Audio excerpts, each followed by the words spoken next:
Welcome on behalf of the Soto Zen Buddhist Association Board of Directors. Really happy that you're joining us today. This is part of our year-long program of celebrating women, their voices in Buddhism. We're really happy today that we can be together and enjoy the Dharma. So we are offering today a trace of Mahapajapati, the elements of Dharma Transmission, woman to woman. I'm really pleased to announce our keynote speaker and honored guest as Ocean Zenju Earthlyn Manuel, who is a Ph.D. Dr. Osho Zenju Earthlyn Manuel is also an author, a poet, an ordained Soto Zen priest in the Shunryu Suzuki Roshi lineage. She has compiled and edited her teacher's talks found in the book Seeds for a Boundless Life by Zenkei Blanche Hartman. And her profound understanding of Zen teachings is reflected in her books, Opening to Darkness, The Shamanic Bones of Zen, The Deepest Peace, Sanctuary, a meditation on homelessness and belonging, and The Way of Tenderness, Awakening through Race, Sexuality, and Gender. She's also contributing author to many anthologies, including Dharma Culture, New Voices in Western Buddhism, and Hidden Lamp, Stories from 25 Centuries of Awakened Women. Dr. Osho Zenju Earthlyn Manuel was born to parents who migrated from rural Louisiana at the start of World War II and is currently a resident of New Mexico. Her work on diversity, equity, and inclusion in Buddhism has been widely recognized, and we are grateful to have her as our guest speaker for this event. Please join me in welcoming Dr. Osho Zenju Earthlyn Manuel.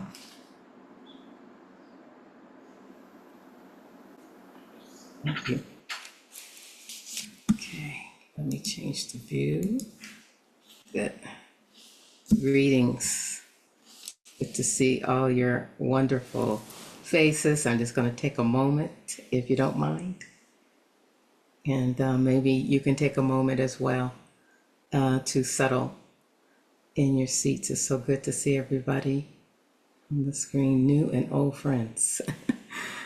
It's very good. Thank you for being here. Thank you. It means a lot to me. And definitely means a lot that most of you have your video on. Yes.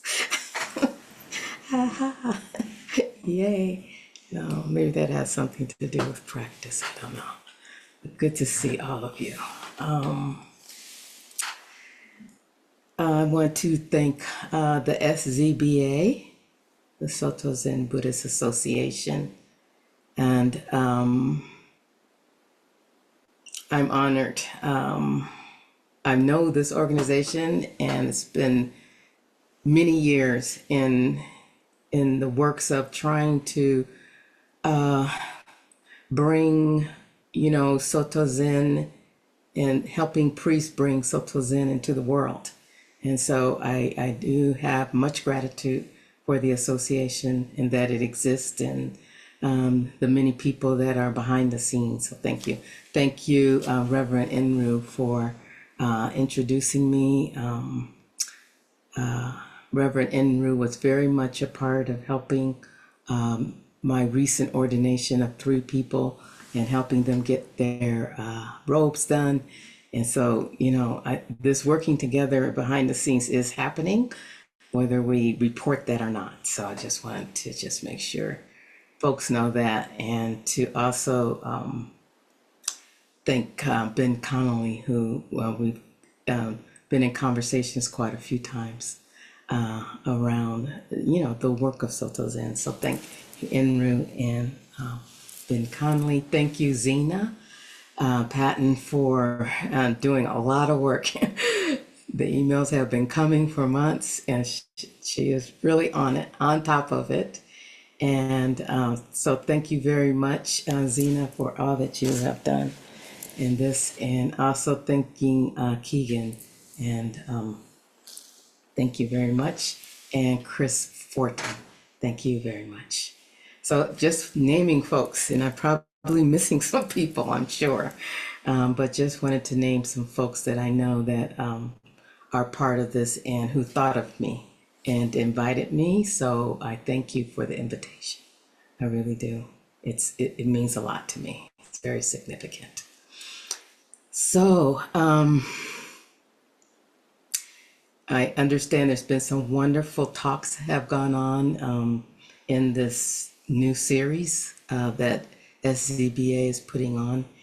And I haven't been able to listen to them all, but I hope there is a way, maybe a way to, like, they're being collected and I can one day do this kind of, I'll veg out one Saturday with popcorn and just go through all the talks in my bed. So there'll be a lot of kernels on the sheets and just listen to all the talks. I'm hoping that's possible. I don't know, but I'm hoping, because the way my life goes and the way it is now, it's very hard for me to attend other events. And it saddens me sometimes that I can't attend other events that other teachers are doing. And I think that might be a bit of something that happens to other teachers as well. It's hard for them to go to our events with each other. It's very difficult. So anyway, I call this talk a trace of Mahapajapati, meaning Buddha's aunt who was ordained by Buddha himself. And anytime I feel a self-identified woman or woman is transmitted, there's always a trace of Mahapajapati and all of the early ancient Bukinis from a time ago. And so I feel like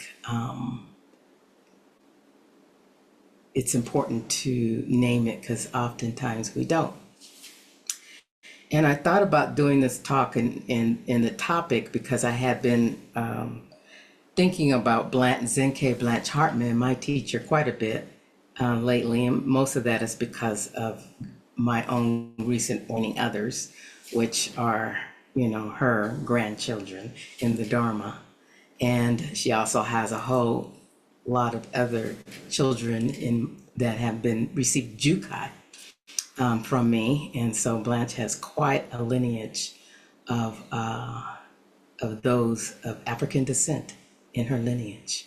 And I think it's really powerful.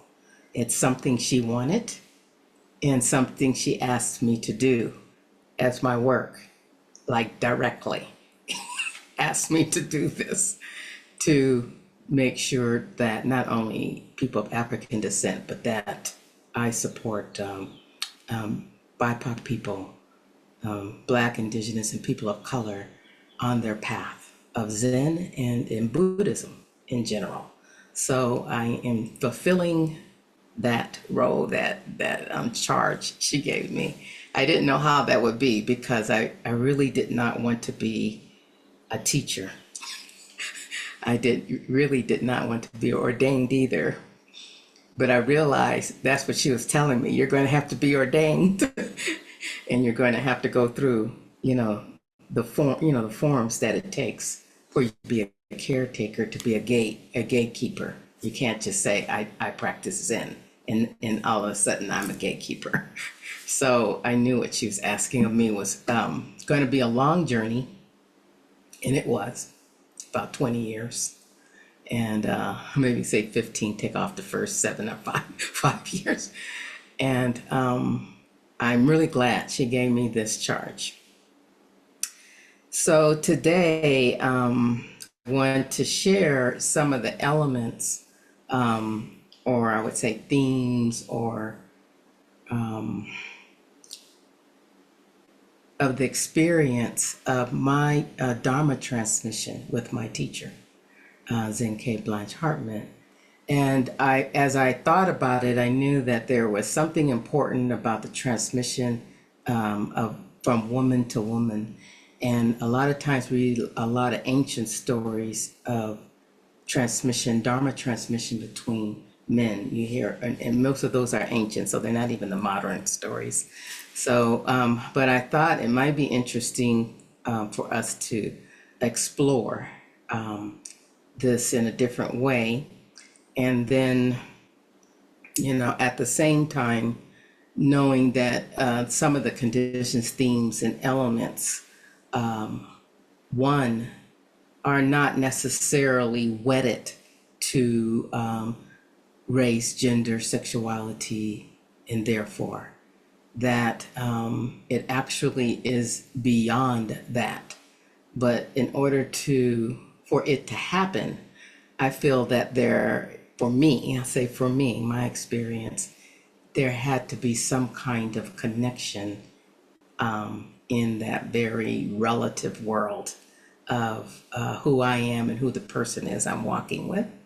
And so I think I wanted to share some of that, how it came about, that we were, Zenkei Blanche and I were, I feel like thrown together by the universe because it just seems, I actually had this at the end of my talk, but I'm going to say it now, like, how was it that me, being born in South Central Los Angeles among Black people who migrated from Louisiana, found myself with a white Jewish woman from Alabama and a Japanese-influenced Zen Buddhist center as my teacher? How crazy is that? So, and that is really, I think, the power of Buddhism, the power of Zen, the power of Dharma. And I have experienced this throughout my years of practice, and it's the main reason for me why I remain on the path, so that I can remain connected to humanity, to people, to the world, to the earth. There's no way, I think I would just be isolated somewhere, I don't know, doing what? Drinking a lot of tea, maybe, because I do like tea.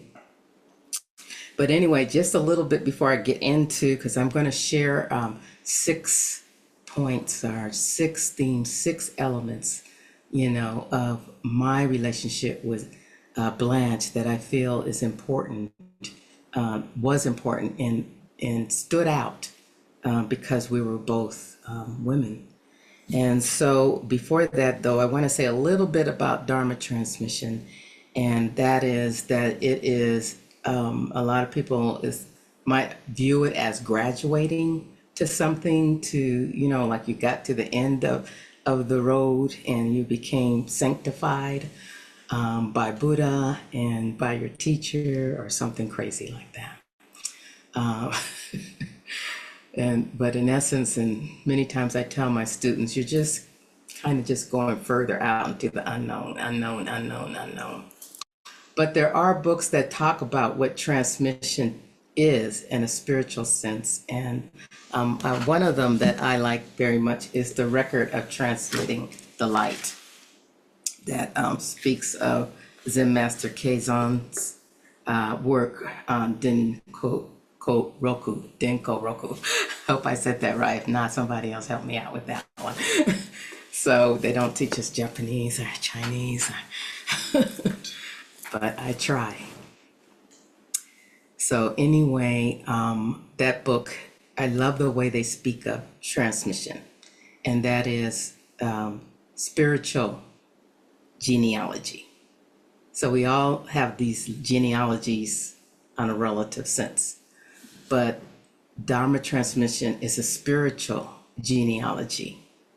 And because of that, that's, to me, makes it not wedded to necessarily race, gender, sexuality, class, ability, and so on, because it is a spiritual genealogy. So a lot of people say, well, we have to track it from Buddha. Now, from Buddha, can you track the line from Buddha to you? And there are lineage papers, which I was going to bring, but it would have been kind of confusing, so I just left that alone.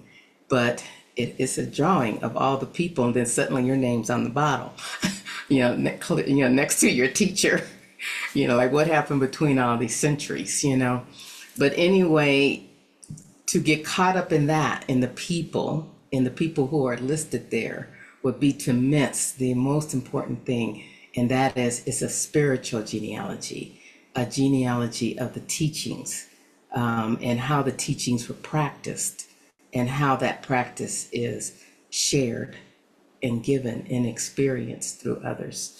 So it's a bloodline in spirit world, not bloodline in, I know everything the Buddha taught, because of bump, bump, bump, bump, bump, or to go and find out whether or not it is and there are people who do debate the lineage, but to actually just trust, have faith in the spirit of it, I think is the most important thing. So when I say transmission today, I'm talking about that, the spirit of it, the spiritual genealogy, the spiritual bloodline, transmission of the teachings directly from teacher to student, and all of this is done in sacred ceremony. So some people think it's just one ceremony, but it's not one ceremony. It's all the ceremonies that I've been in with Blanche, all the times I met her, even before I knew her name. I was in ceremony with Blanche, with Zenkei Blanche Hartman.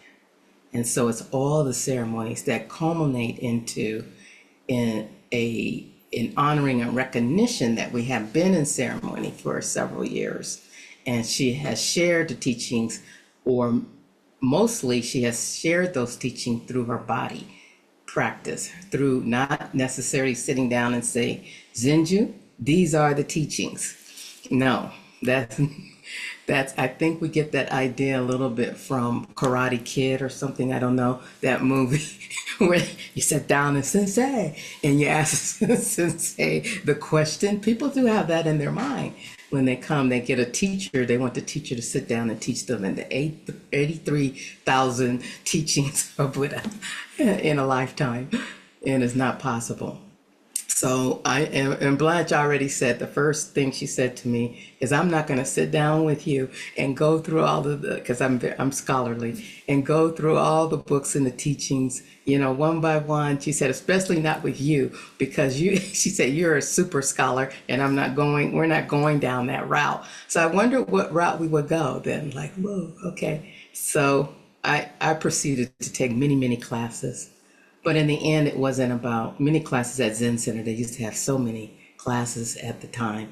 I started out, I don't know now how many they have, but I would get on BART in Oakland and in the night and go across that bridge and walk up that hill at night by myself to receive the teachings.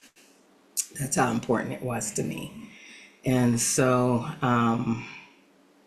I later learned that it was just important to just walk alongside Blanche.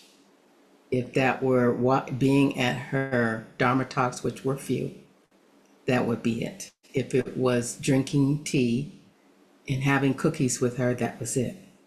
That was the transmission. If it was sitting in the dining room, that was the transmission. Sitting next to her, helping her, that's it. And it was just being in her presence and finding time to do that. That is how the transmission happened. And what was transmitted? What was transmitted was her very name, because Zenkei means unsurpassable joy. Now that's what she was working on all her life, unsurpassable joy. And so I feel just by walking with her, she passed some of that joy to me. Not joy in the world. It's like she didn't make me happy, but the joy of practicing Zen, that definitely was transmitted to me. There's no doubt. Because when I came in, it was like, what is this? What's going on? And I think I better go. And so I started watching how she was like just so excited, not necessarily showing it on her face, just her body, how she embodied the practice. And that was important to me, and why I chose her actually for a teacher, because I could see she loved Zen. She really did. So today, what I'd like to do, I would say, like mention, start with one of the elements or themes, and then I want to tell you, I'm going to read you a little bit of story. So it's going to be a little bit of story time. So sit down. It's Sunday, snuggle down, and let's have a little bit of story time. And then I'll read it, and then I'll bring that story into how it fit into myself practicing with her, and how I feel some of the things that might be just a little bit different and unique. And it may not be, because I haven't interviewed the male transmission, the modern day, are people who are being transmitted within other gender comings together, or cross-cultural. This is just, I think, the beginning of what might be explored in the future. I have to say that I also found much of it similar to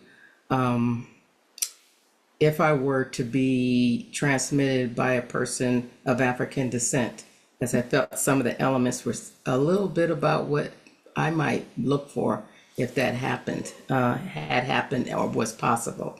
So we're trying to make that possibility more and more and more in Zen today, and I hope that I'm part of that, to what it would be like, to transmit the Dharma on so many relative gender level, gender, race, sexuality, class, all over the place, because everyone is welcome. Everyone is welcome to the practice.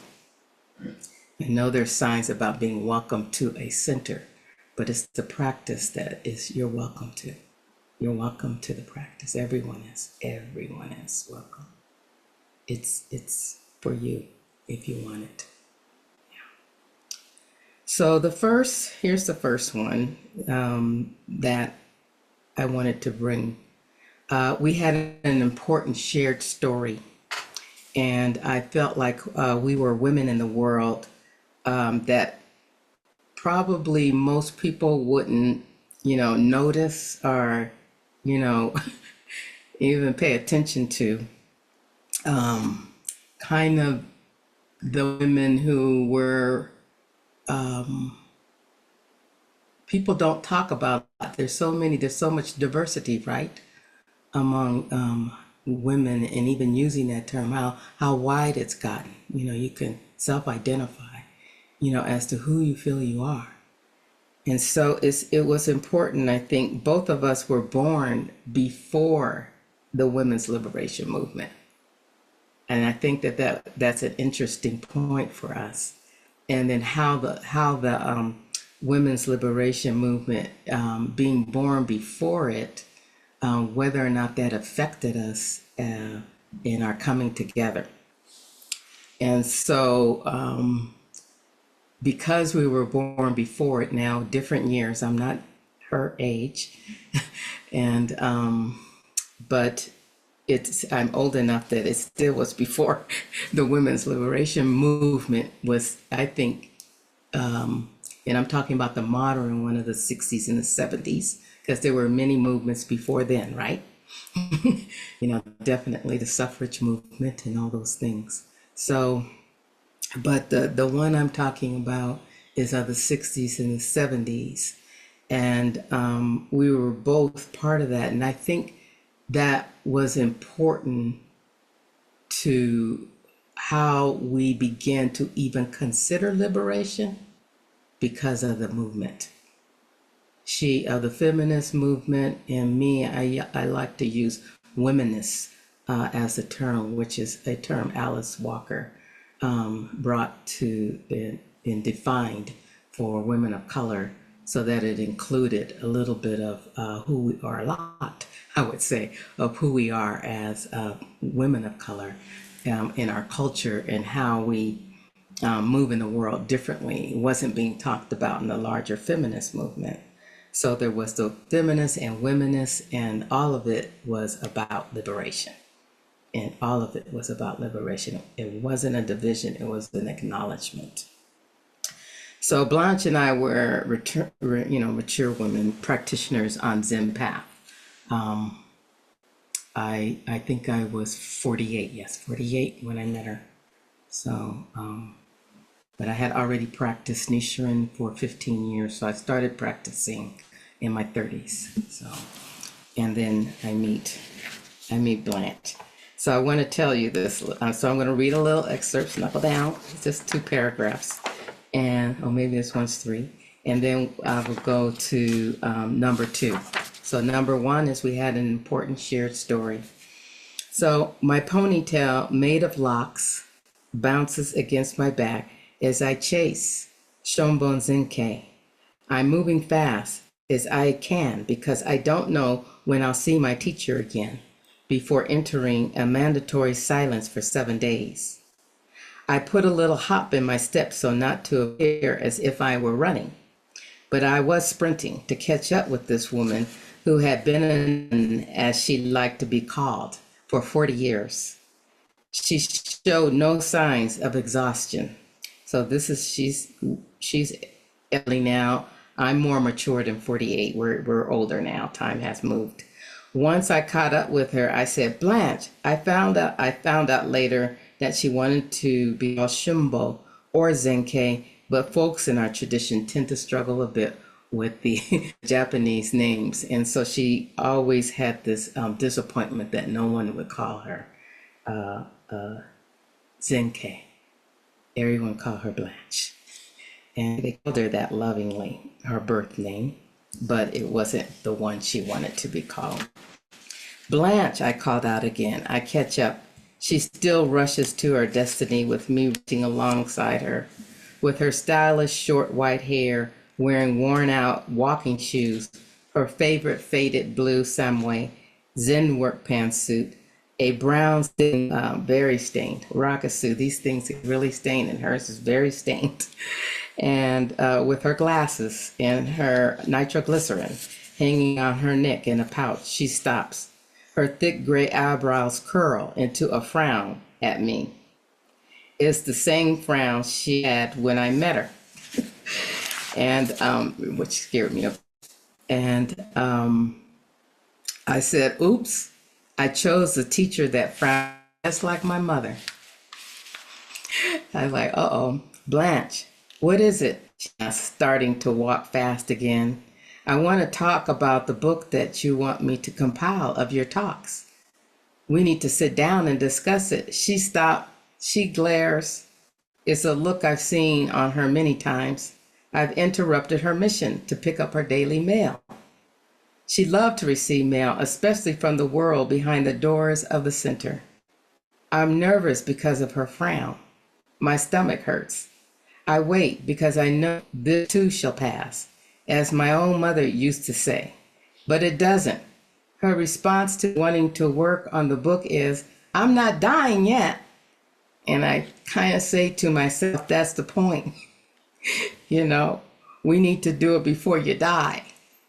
And so I'm agitated. She's agitated. She charges on to the office for her mail, leaving a lag in time long enough to bow.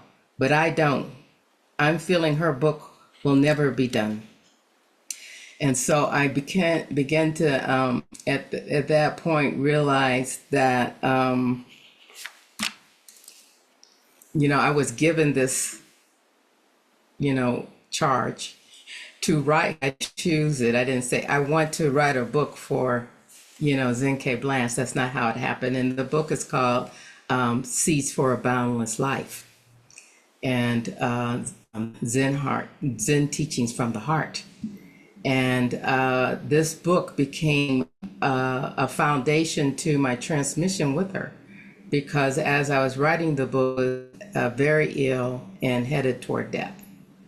And so it was an interesting transmission to sit and listen to all her talks in my kitchen as I was writing, and getting to know her in a different way, just listening to her words and how closely she was linked to Suzuki Roshi, the founder of San Francisco Zen Center, and to really hear that his teachings and also the Uchiyama, her teacher, were coming through her so loudly and clearly.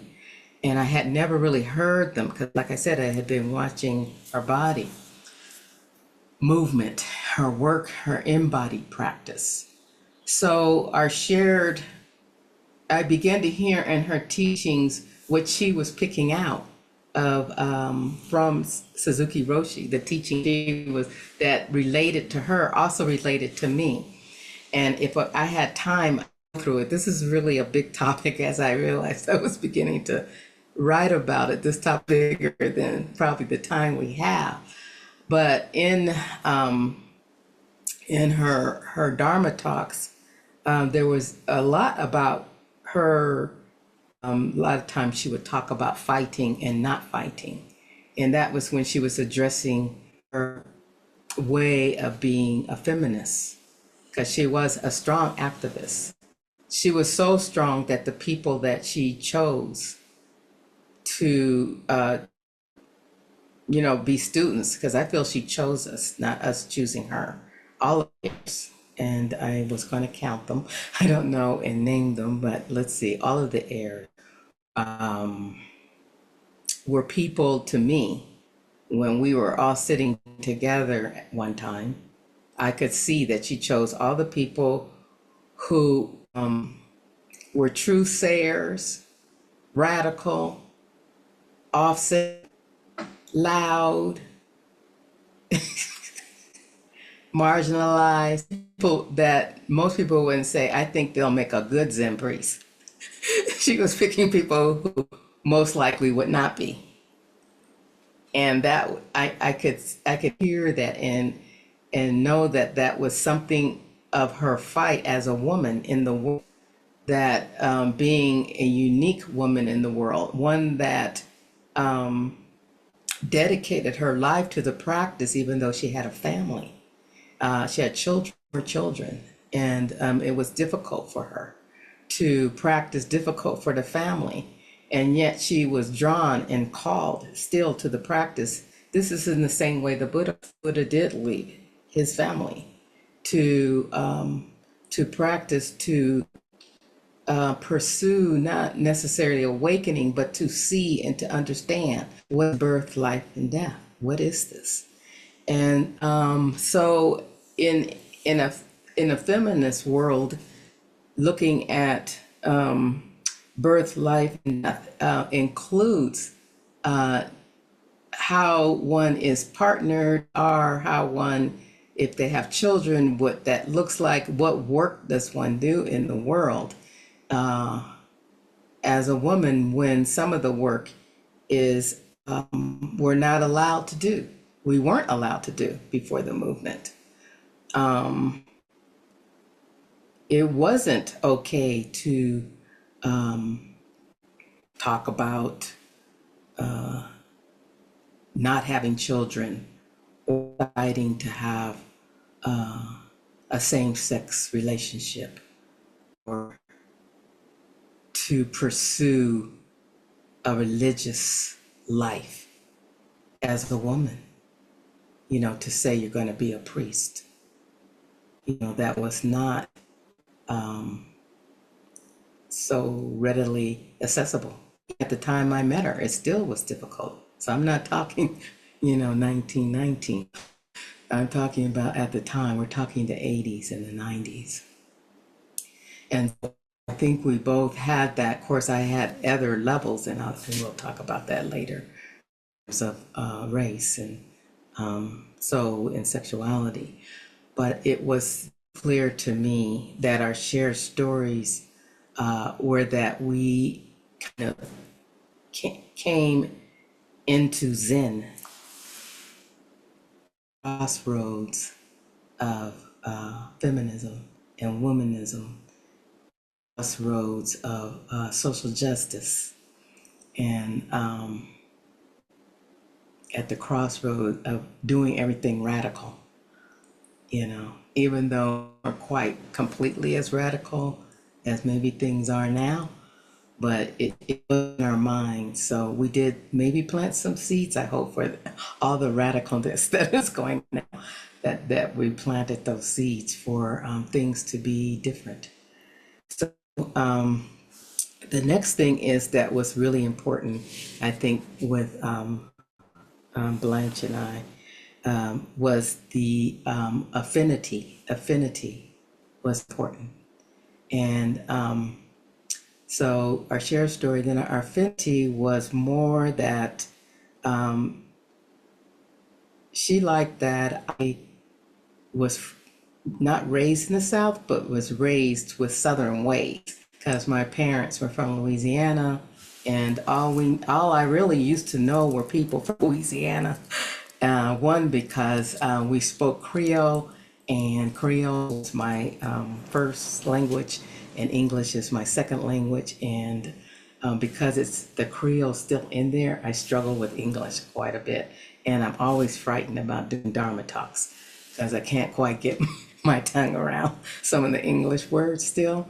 And just say, okay, I'm working really hard at it, so I hope it's all understood.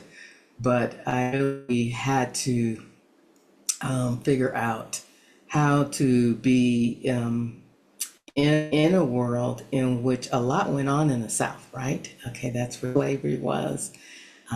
That's where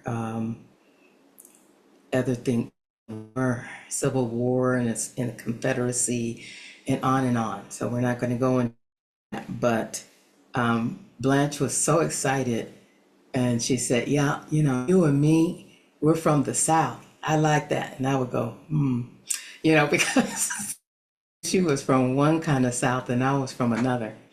But I didn't allow that to be a separate. I allowed that to be the common ground.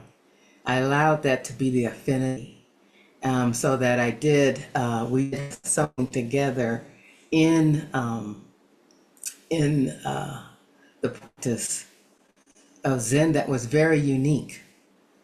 So many Jewish people lived in the South. She did. She lived in Alabama. And my own mother, was raised by Russian Jewish people because she was hired out as a maid at 10 years old. So now we're getting into the difference of the South.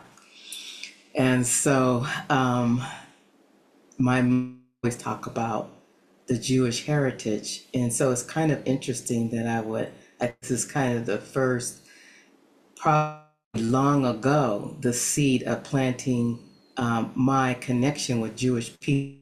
I also went to school with Jewish children. And so to come into Zen and a Jewish teacher, I don't think that's a mistake at all. And I don't think in coming together, she was familiar, even though she wasn't Black.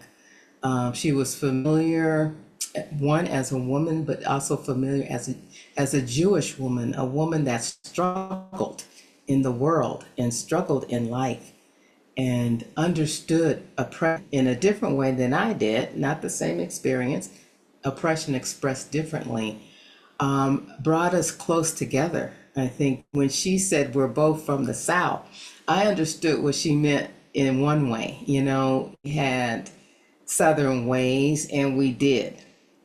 The way we would greet each other, there is a way to greet people who are from the South.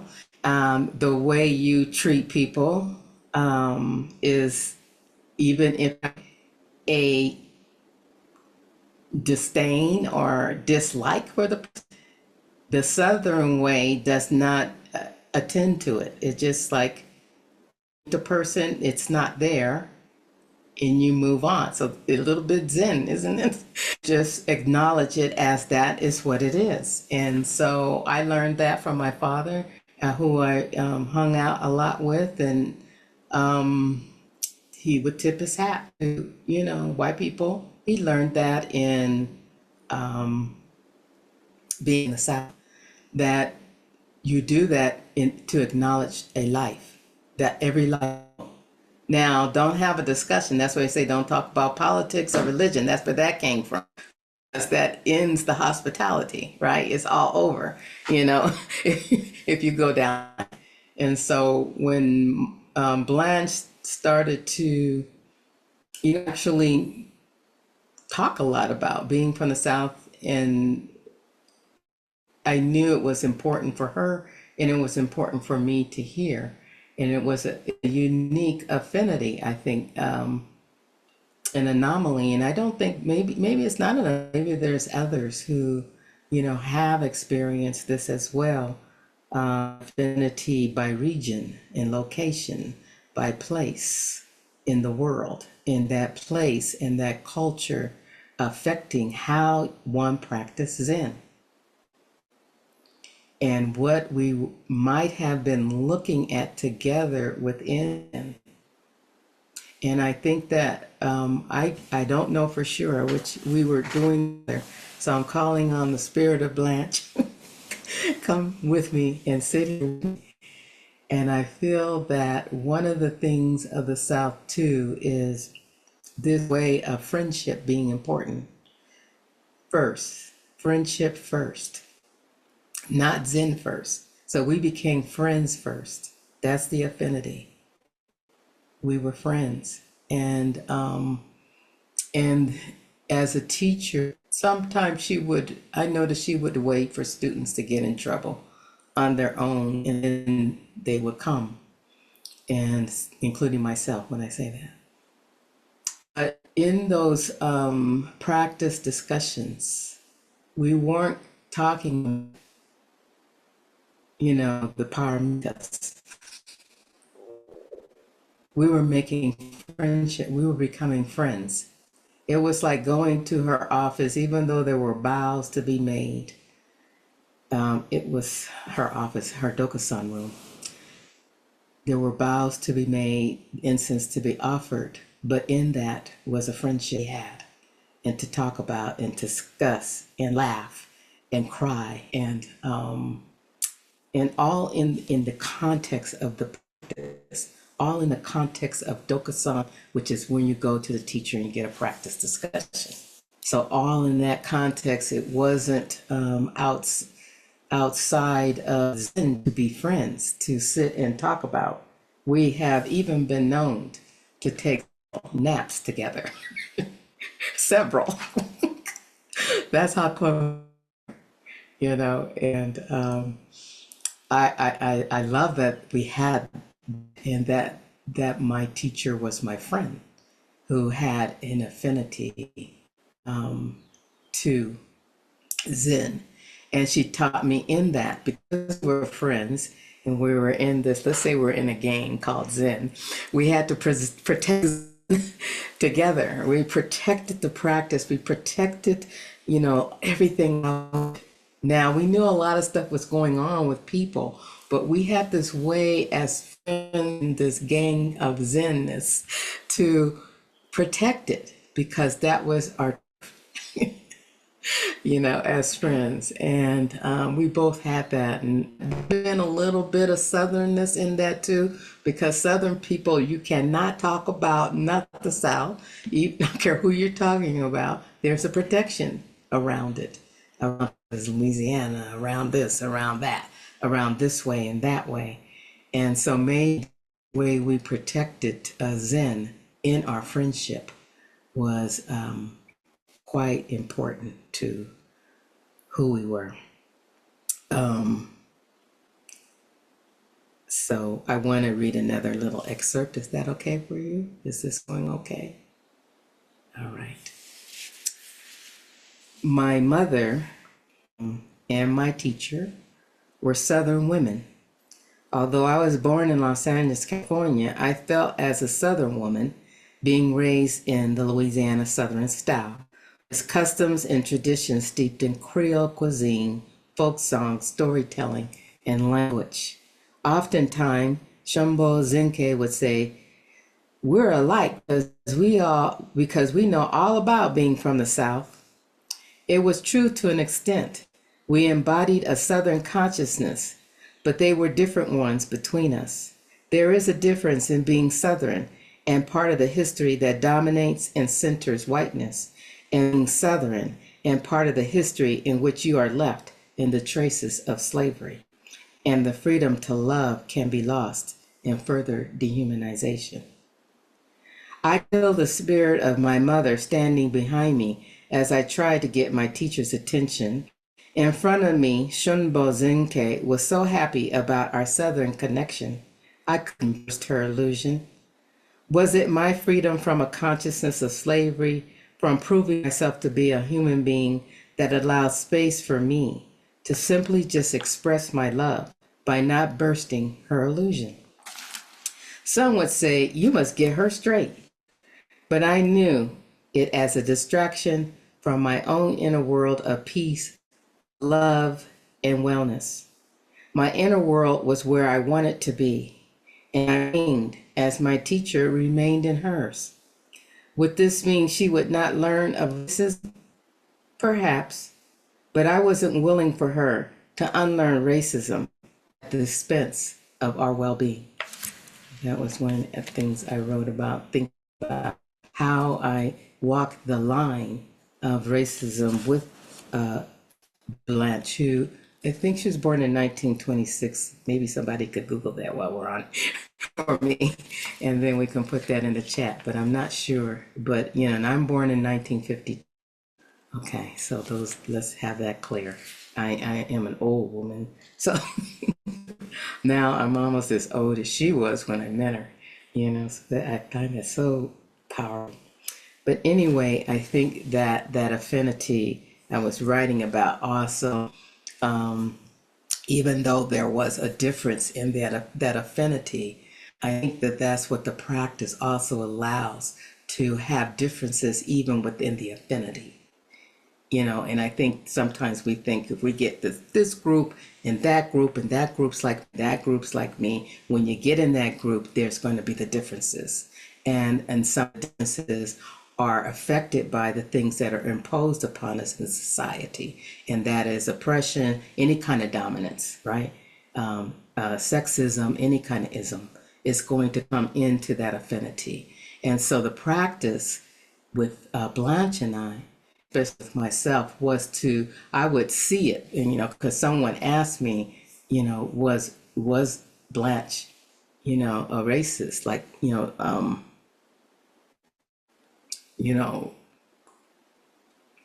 directly. And I'm sure she had a racist consciousness being raised in Alabama, you know. So while she had a racist consciousness, I also had an internalized racist consciousness. I have racism at the same time. So the racism is expressed differently, and yet there still is an affinity in that difference. If one is interested in exploring a shared story, may that be the time of birth, location of birth, where you lived, where you were, you know, your cultural upbringing, you know, finding some shared story in that, and then finding an affinity. So yes, we were both from the South, but no, we were not both from the South. That's very yes and no, we were not, and we were definitely from the South. And it made a difference for us. So the third is, and I think this happens, I would love to hear about here who was transmitted by a woman who was transmitted by a woman, and to see if any of this resonates with you. But mother-daughter, it's an interesting kind of thing. You know, the mother-daughter theme, ongoing theme that happens in relationship between teachers and students. And Blanche, she had daughters, and two daughters, two sons. And so, but I could tell I was becoming one of her daughters. And even once her daughters at her funeral came to me. I had written, the book had already been compiled, and her daughters came to me and she said, "We're so glad you wrote the book, Mom's book, because we could hear her voice and in the talks, and you know, you didn't really know Mom in the same way as we." I said, "I know what you're talking about. The way she growls at you and fuss at you and yells at you." Yeah, she did it. She did that to me. She was very rough. She was rough on me. She's strict. Yeah, she was strict on me. And they loved much and they grabbed a hold of me. It was just, like I said, I know if Blanche was looking down here, she would knew she had like another daughter. And she would treat me that way. There was a lot of protection, and then and that was nice, but then there was a lot of challenges, as any mother and daughter would have. And so I think that, also wondering, do you have a big picture of your daughter becoming, a priest? She had that for me, whereas might not. Maybe you should just, I had a teacher tell me, just do lay vows and then become just lay, because you're going to be, you may want to have a family and all these, like, whoa, okay. That was a twist from where my came from. Like, you're going to get ordained and you're going to be a teacher. You're going to be, it's very much would say to me, no, you're going all the way. You're going to be it, even with all, if you want to have a partnership in children and all that, you are going to do it all. And she was very clear about that with me. And so that was a very empowered mother, a very feminist mother, a mother that I think even saw me as her, saw me as her work in justice, like me, like being a Dharma teacher in the lineage on the path. Was her like, now take that, kind of like, look what I did. I could feel it in her, her pride, especially when it was coming to Dharma transmission, of which I was trying to back away from the whole time. And I couldn't. So like when a mother, they're looking for you to get married, that's what it felt like. Because I was like, oh gosh, I wasn't getting married, to Zen in this way. And yet she vision, she said she had two things she wanted to happen, after she died. And the first, again, and Lou Hartman was her husband, to see him again. And I was like, I hope I see him again. And I'm just sitting there thinking that. And she said, and the other thing is, and she puts her hand on my thigh and says, and I want this one to be a full teacher. And because I wasn't planning on getting married, at all. I was not going to be all the way. To me, Shuso was enough. I'm just going to be so. And,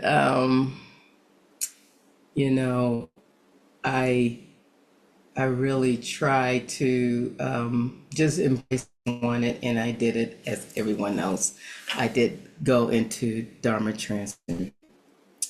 The fourth thing, so as my mother said, the fourth thing was cross-cultural exchange between women, and with Blanche and I think was very important. I think this cross-cultural exchange can be very different. I think a lot of times we think it only as race, but I remember talking with a priest when I was at Greenwald, struggling with another teacher, and I pointed out to her, I said, you guys are having conversation. I said, there's a cross-cultural conflict. And she was shocked because they were both white, different parts of the world, parts of Europe, and she was like, oh yes. And she suddenly became herself and started speaking her language and, and I think this was, it's important to look women to women, but cross-cultural transmission, what was happening between Blanche and I recognized that, and it was important to me. And so we shared things. I shared with her the way I wanted to hear about my culture was through novels. And so I gave her Their Eyes Were Watching by Zora Neale Hurston. That was my first transmission to her, my transmission to her, and she was excited about it. She read it, and then he wanted me to read The Help, which was like, oh, wait a minute. It was a controversial novel about the high society and Black servants. I don't know if you know the book. And so I said, oh, that's a because that's like the help. We're not reading the help. Black people aren't reading the help. Because the help is my mother, my grandmother, my great grandmother. But to her, the help was her help, who she was raised with. And she was sharing her, and I was sharing my life through Zora Neale Hurston. So I allowed her to share with me, knowing that she was sharing with me her story of her life and who some of the people that were, she was just loved that novel so much. I think it was important that how our cross-cultural exchanges were allowed. And the Zen practice allowed us to have that. And not to think just because we were women that we were all thing between us. So I'm moving along a little faster. Maybe I can add things, in our Q&A coming up very shortly. So relationship oriented, I felt I talked a little bit about that already. So relationship oriented and in a way of discovering each other and not just learning principles. There just wasn't any of that. It was all relationship. I said all how we were discovering each other, struggle or not, and learning. So I never really sat and talked politics with her or wanted her to be anyone other than who she was. And same with me. She never wanted me to be anyone other than who I was. And that was a relationship, I think, that the Zen path offered us to have, because it was open, it allowed things to happen, and we could say things to each other that needed to be said. Difficult at times. Sometimes I would go away kind of slapping my head, like that didn't go through well at all, and it was okay. It would pass. And I think it's important, and I think that in transmission between women, there is a deep, deep relationship, because relationship is more important than this hierarchy per se, or power. Relationship, it was more, again, it really relates to that part about being friends. So the sixth one, and I'm gonna, because I'm really moving here so we can have time to talk, is our realization. There was a lot of realization that came, awakening that came to me in being in relationship with the teacher. So it wasn't about the reading, or I couldn't even tell you, here's a specific teaching that Blanche gave me that made me awaken, realize the world. It wasn't like that at all. It was just being together. Realizations that would happen in there. I started to develop gratitude. I learned through ritual and ceremony, we're the best. When we're not working. Ritual means zazen, sitting zazen and doing the Zen rituals were the most important thing. And I just love doing that with my teacher. And I made sure I did it as much as I could. I didn't live at Zen that during the practice periods, but I sure would make it down there to have those cookies and tea. Make it across the bridge to have cookies and tea with Blanche. No, it didn't matter. She was a friend and a relative and a Dharma mother, and I'm a Dharma daughter. So I did that. I did that not only with Blanche, but with many teachers. I did that with Riamon, who was a root teacher for me. I made sure that my teachers were family. And if they didn't feel to be that, then it wasn't. So Blanche was third choice, fourth choice. It wasn't the first thing that happened. I went to us, and it didn't feel like there was going to be that friendship, that relationship, that shared story I wasn't feeling. And so she was more than a teacher, all that to say, and more than someone that was going to get me to a certain point in. like I wasn't there to use her, and she wasn't there to use me necessarily, And so,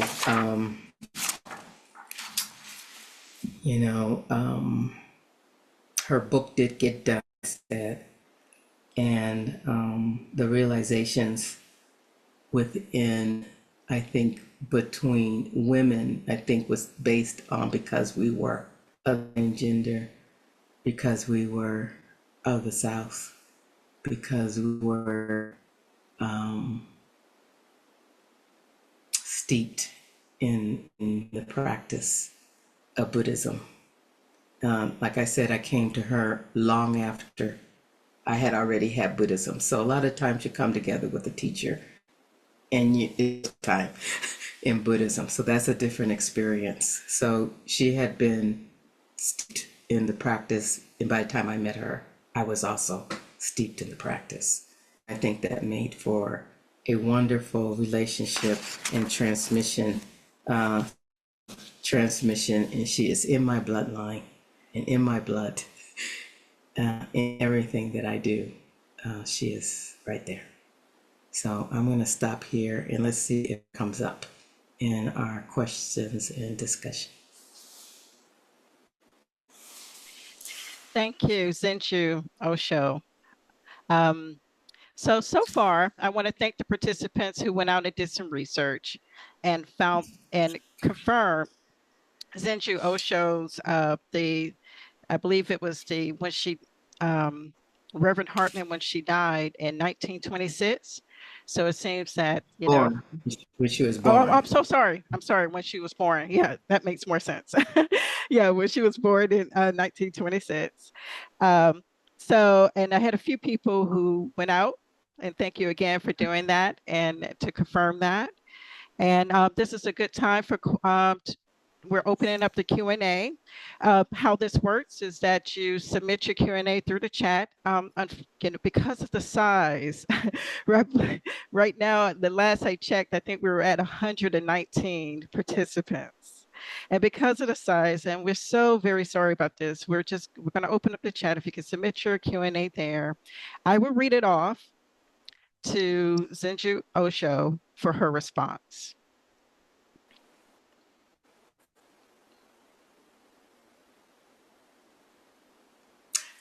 Zena, I'm wondering, since I went over a little bit of time, about 10 minutes, can we add 10 minutes on the other end, or is that moving the protocol too far?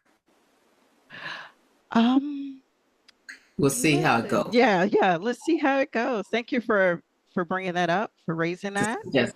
Yeah. Okay.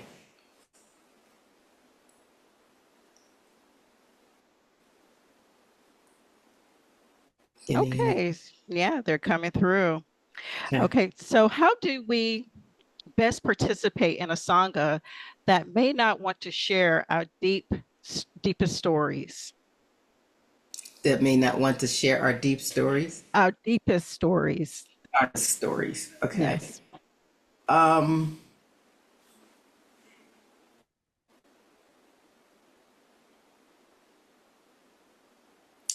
I think it takes to step back and see what is Sangha.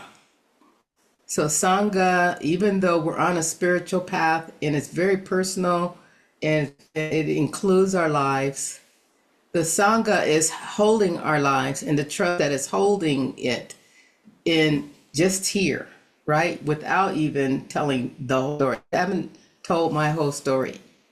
But in being in Sangha, I'm able to see myself in my story.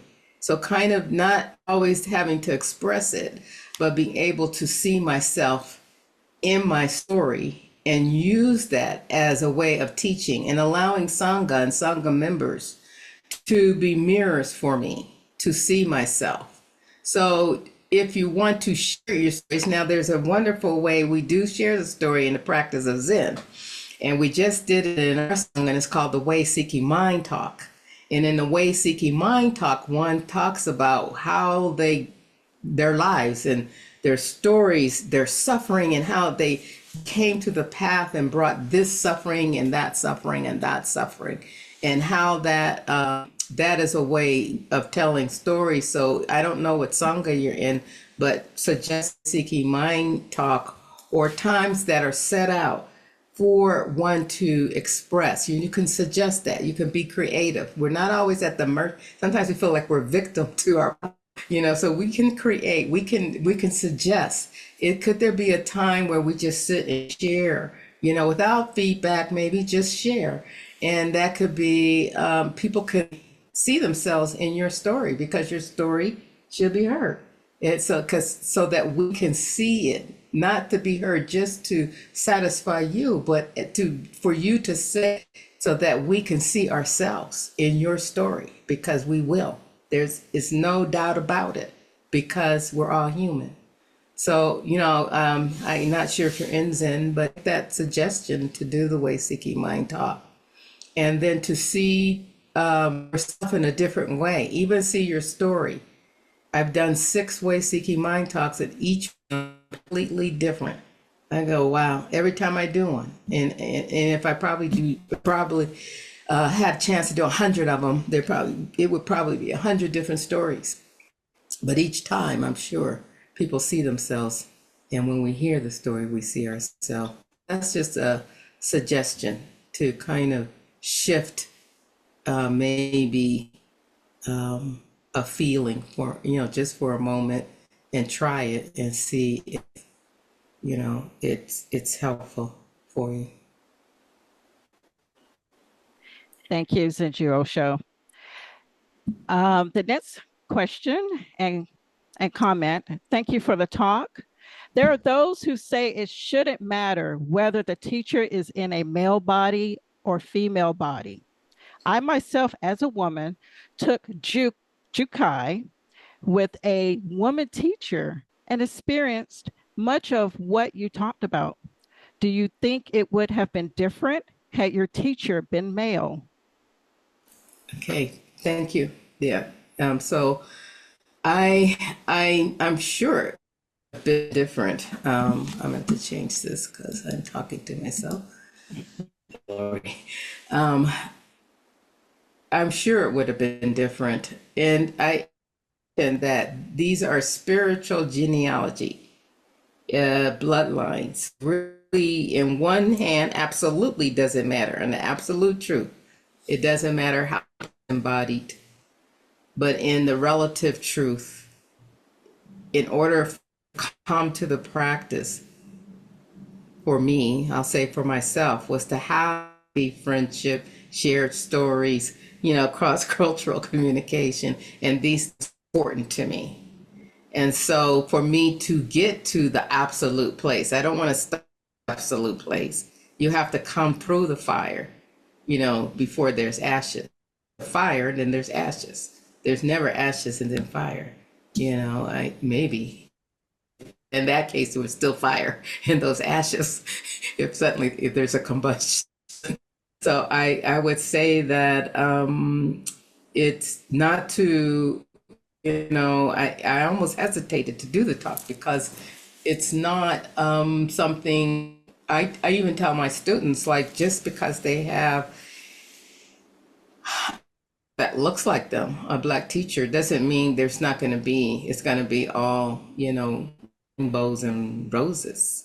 Matter of fact, it might be worse, because now you're colliding against yourself in some ways.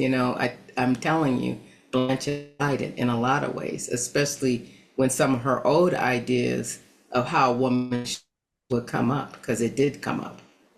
And so this anywhere, a lot of times we think because we're with people who look like us, we think nothing. We know that's not true. When we look at our experiences, we've been with people that look just like us, act like us and everything. But that is being human. We're human beings. There's no one that is going to be for you. No one that's going to be are just like you. I want someone just like me that says the things I want them to say, that does the things I them to do. Oh, I'll pick a woman, that'll happen. Oh, I'll pick a black person, that'll happen. And just choosing the wrapping, right? And then you open it up and you go, oh no, I don't like this kind of chocolate.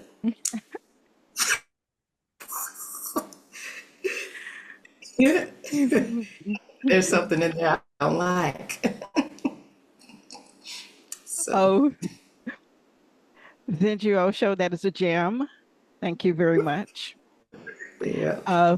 The next question is, and thank you, Zenju Osho, for intimate, warm, and wise talk.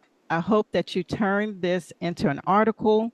There are riches here that are important to us all and for our tradition, and that is more of a feedback and positive. And this one is a question. Thank you for the personal generosity and heartfelt nature of your talk. Is there a way to know about other opportunities to hear you speak? Okay. Yes and no. There I am. I have a website, zenju.org, and the events are usually listed there. Hopefully, most of them are listed there. And this year, I've been talking since January, so every month. And so there are a lot of talks on other people's websites, like if you want to listen to them, like UPI, different organizations. You'll find, just Google my name at San Francisco Zen Center or something, you'll hear talks. But this kind of thing happening, and it's wonderful. I have to say that next year will be pretty much in sabbatical mode.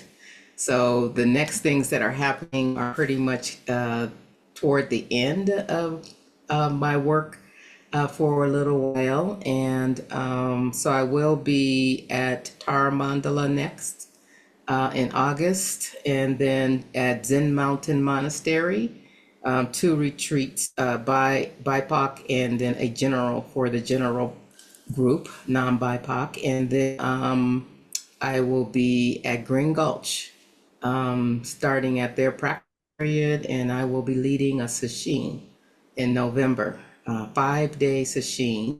And at the end, there'll be a jukai for two of my students. And then I will be at the Rahatsu. So I will be at Green Gulch a good long time, so come down and see me, have a talk, have some. And Zenju Osho, thank you so much for sharing your schedule. Can that schedule be found on the zenju.org as well? Okay, great. I hope so. It's only me keeping it up, so sometimes I try to, share things on there. If something jumped out at you, just try to, go directly to the organization, and you'll find the information. Again, thank you. The next is perspective and feedback. Thank you, Zenju Osho. You seem uniquely positioned to discuss how to co-create relationships at the time of acute divisions, including the acceleration of anti-Semitism, Islamophobia, and racism. So what is the question they said I'm sure to have? Oh, I'm sorry. You seem uniquely positioned to discuss how to co-create relationships in the time of acute divisions, including the acceleration of anti-Semitism, Islamophobia, and racism. Yeah, I'm not sure what they mean about uniquely positioned, but I can say that before entering the gateway of Dharma, which I did in my 30s, I was not uniquely positioned.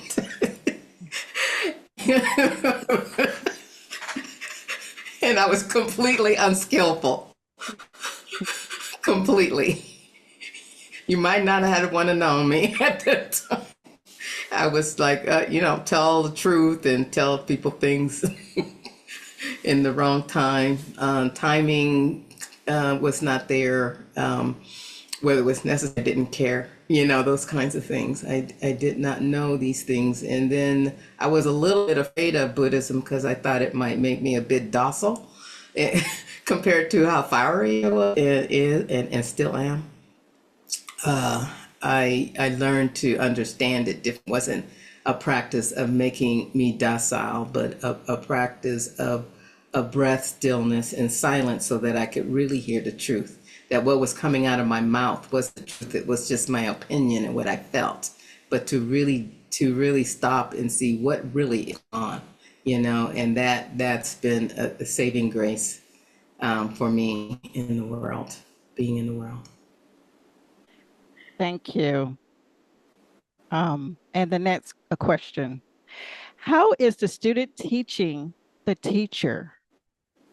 Mm-hmm. And I'll repeat that Oh if you need me my to. God. Yeah, that's a good one. I think that's why it's important to not become to be a Dharma teacher without students. I think that's a little dangerous. Say, this is my own opinion. But I can tell once I start teaching how much I had to learn about my own self, because now I'm interacting, right, with students and their students.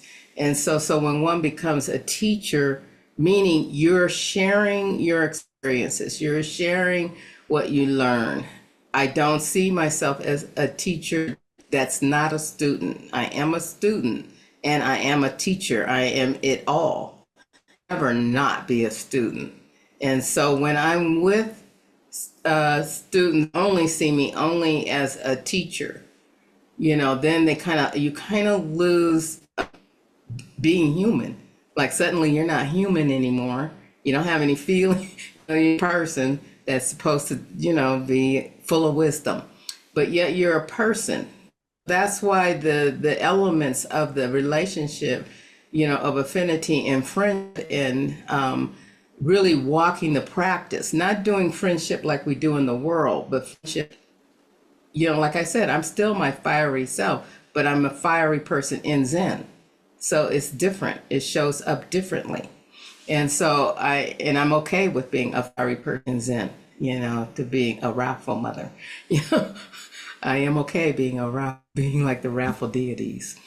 So, because on the other side, there is for me, when a student mirrors to me myself, it's quite sobering, and I'm very silent about it. And what it does is it grows me, it shifts me, and it's constant. There's never no end, like, oh, I've arrived, so it's constant. So let's see, especially if it's something that is similar to what I am dealing with or have dealt with, sometimes that mirroring can be very difficult. So I think I'm constantly, a student. And I'm okay with that. I'm okay with being a person, being a human being, because I am one. And I think I can respect myself more if I am a human being, a friend, not a friend in the world, like I'm not going to the movies with you, but necessarily, but a friend on the path. If you're on the path, if you're watching me thinking you're on the path or something, then it might not work. You're not going to practice sitting. You're not really doing the things I'm doing in order to, when I think of positioning, that's the positioning, the zafu. I position myself, my seat to sit. I sit a lot. And that is where my actions come from. If I don't do it, the actions get muddled, confusing, and I have to go back to that zafu and sit until, my own opinions and ideas, judgment are released again. You have to keep, because we grab them back and then we have to release them again. So that's the best way I could answer that. It's a really good question. I've written it too in some of the things. I don't know what book I mentioned it, being a student as well. I don't know. Thank you for the question. Well, thank you. I just want to inform you, Zenju Osho, and the rest of the audience that keep the questions coming. We will extend it for a little bit longer. If you cannot stay, there will be a recording.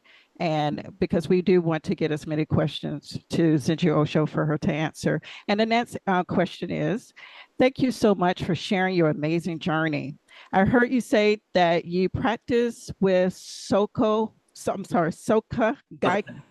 Gokkai International for 13 years before finding Soto Zen.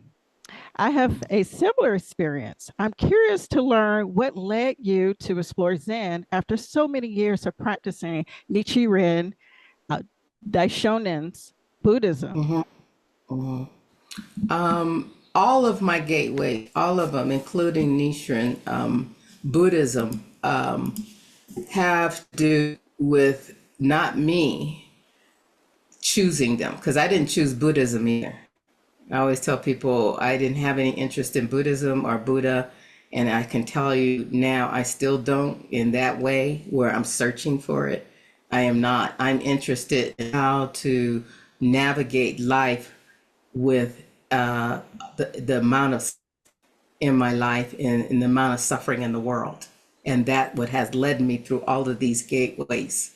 So they have names when I get there. Oh, that's Nichiren or Zen. That is not necessary. I mean, I've been in African tradition and Lakota traditions. So I go to how to navigate the suffering. And so it's alive, because I'm trying to stay alive, and thrive. It's out here, not outside. I'm not talking about getting a job, but I think it's important to allow, to. I think I was listening. So when I was in Nichiren, I was in it for 15 years, and I was a teacher there. I loved it. I still know people there. They're in my tribe. They're still my tribe. I love them. I still love them. They still love me. So they're not gone anywhere. Same with all the church members I was raised with. I still know them. I still love them. They got grandchildren. I still know all people. I didn't leave anybody. And I didn't leave Christianity. I didn't leave. And I don't know if I physically leave Zen, whether I'll ever leave it. So I think the gateway of Zen just opened up. I started meeting people. Same with Nichiren, I just met some people. And the same way is to, same with Zen. I met people who wanted me to go to a POC. It wasn't a retreat. It was a POC group at Zen Center. I didn't know what a POC group was or Zen Center, because in Nichiren we didn't have POC. We were all color in my son, in my group. We were all, because Nichiren is just people of color. Because people shakabuku you, they invite you, they're your friends, so you're with your friends. And I tell people the first 18 years of my practice in Buddhism was people of color. My whole 18 years. So I guess I'm fortunate. So I didn't walk right, I went with a friend, and then I decided to do more. And I found myself walking the Zendo, and I was doing Kihin one day, and I said, did you just leave Nichiren? I really didn't know. Are you in Zen now? And I got confused while I'm walking in the Zendo. And then I just said, oh, I guess so. But I didn't leave it like I'm going to leave it. My body, my mind, my spirit wanted this, what was happening, the silence and the stillness, which was very different than Nichiren, with the chanting and a lot of different other things that were very helpful to me. Nichiren provided the concentration for Zen. I just went in and dropped right in. There was no need to fight it. There was nothing. I was there already. I was prepared. paying that samadhi for that concentration rather, for Zen. I was prepared. I didn't know that, and care about who was there and what they looked like. I was there for my suffering and to navigate suffering, and something was happening inside me. So I have to say I followed, the listening and people who said come. That's the voice, right?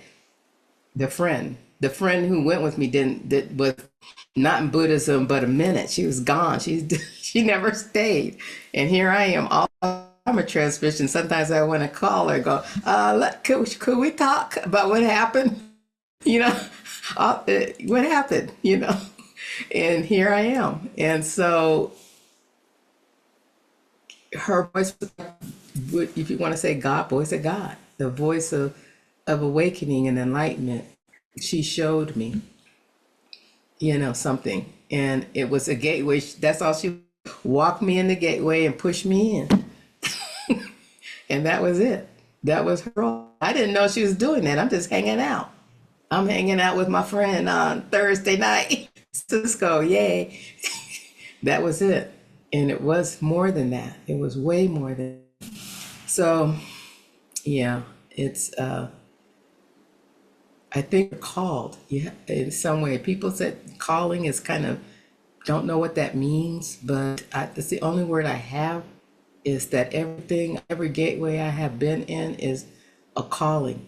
And people have called me, with Zenju, come, or Earthlyn, come to this. And it sounds good to me, like the way they say something in the voice. And then I have never been in a gateway that's like, oh no, this is a mistake. Never. It's never happened. I hope it never happens. I hope it never happens. So. Thank you, Zenju Osho, for that. And we're going to move on to the next question. Before we do, I just want to put something in the chat for those of you who cannot stay. And I just want to highlight, there's a way to interact with Zenju Osho through Donna today, and that link is there. Also, her website. Feel free to go there to view her schedule. And also, tell us what you think about this event today. And so we encourage you to fill out the form, and also check out the schedule for the Celebrating the Voices of Women. We have more events coming real quick. And then here's information about our next event. So I'm going to move on to the next question here. And thank you so much for your patience. Can you speak about how the student-teacher relationship continues once the teacher has become an ancestor? How are you still in relationship with Reverend Hartman? I feel that, because it is a spiritual genealogy and spiritual blood, she's still with me. And I can hear her in my own teachings when I teach with my students. So she'll never be gone, ever, inside me. And traces of her, like there's traces of Mahapajapati, there'll be traces of Zenkei Blanche Hartman in me and in my students who are with me, people who are sitting with me or have sat with me.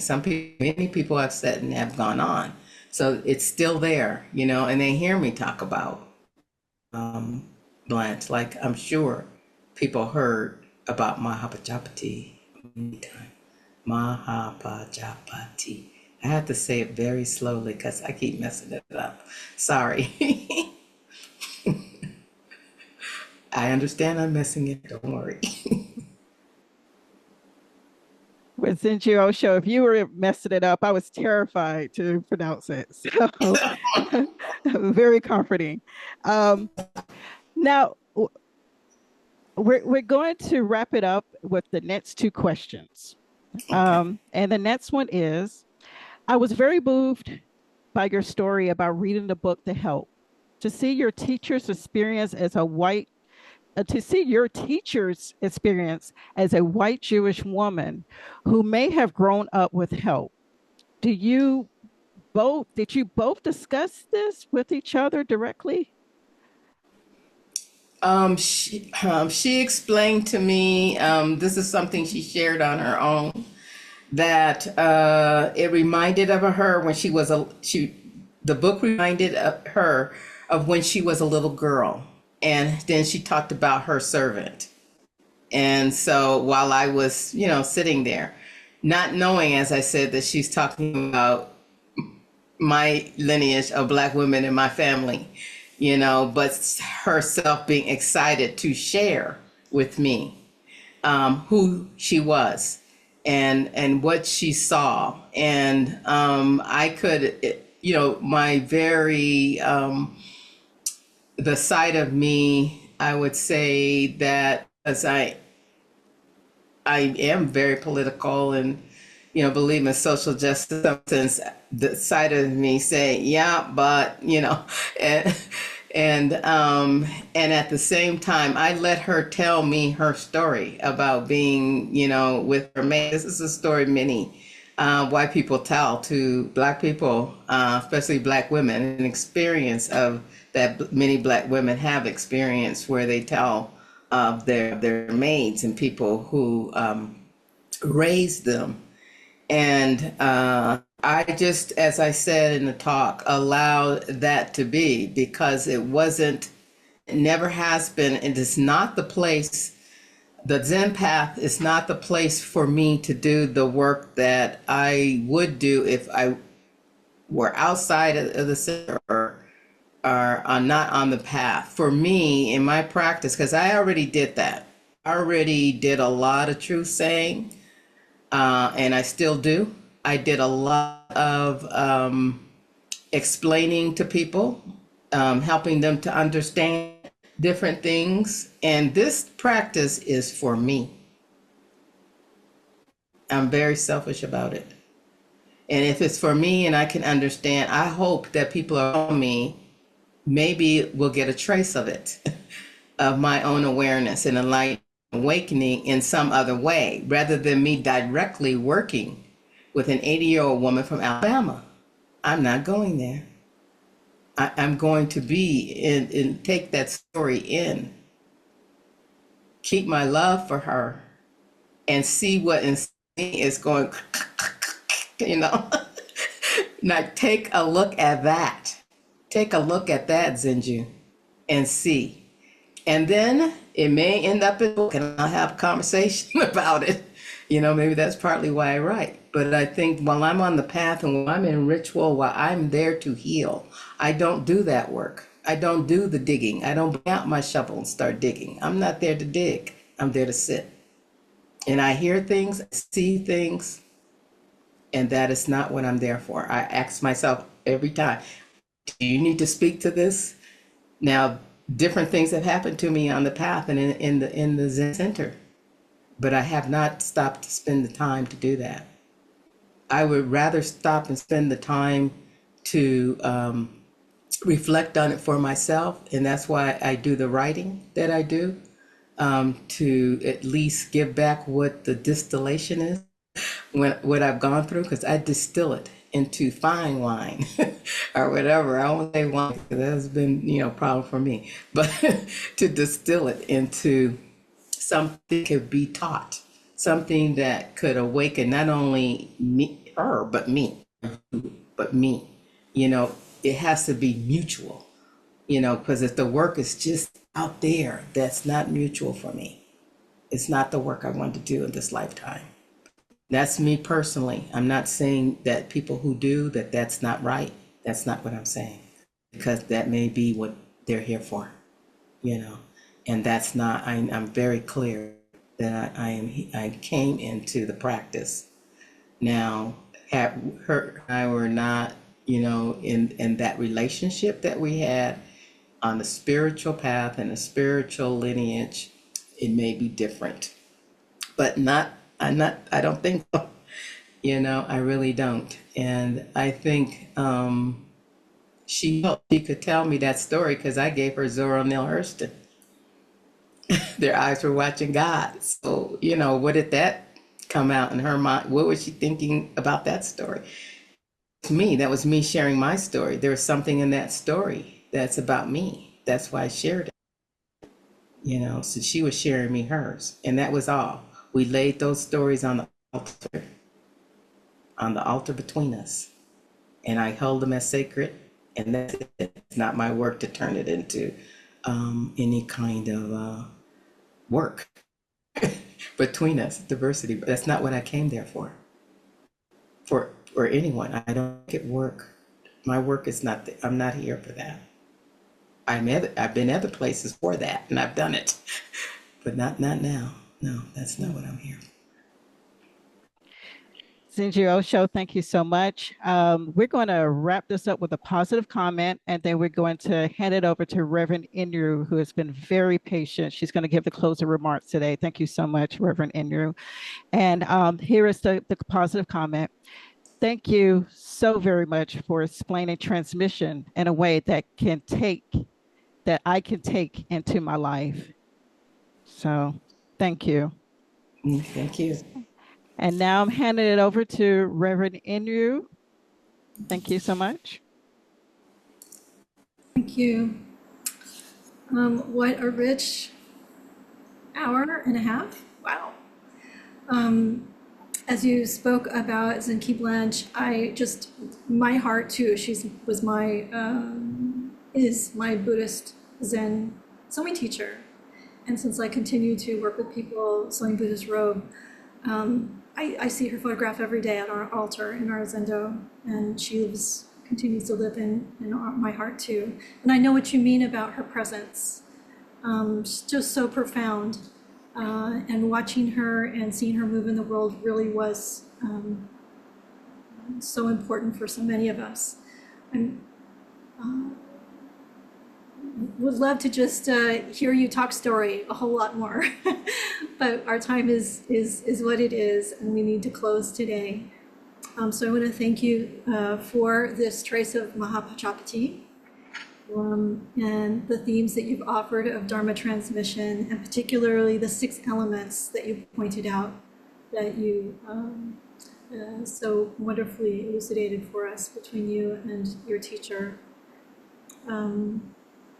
Many of the themes about spiritual genealogy and being in the presence, being what actual transmission is so clear, at the same time so elusive sometimes for people to really take in. And thank you for bringing that forward so clearly in your stories. I want to also thank everybody who's attended today. We appreciate the Soto Zen Buddhist Association appreciates your presence. We very much hope that you'll continue to join us for the events throughout the year, where we're highlighting and bringing forward women's voices in Buddhism. So thank you so much.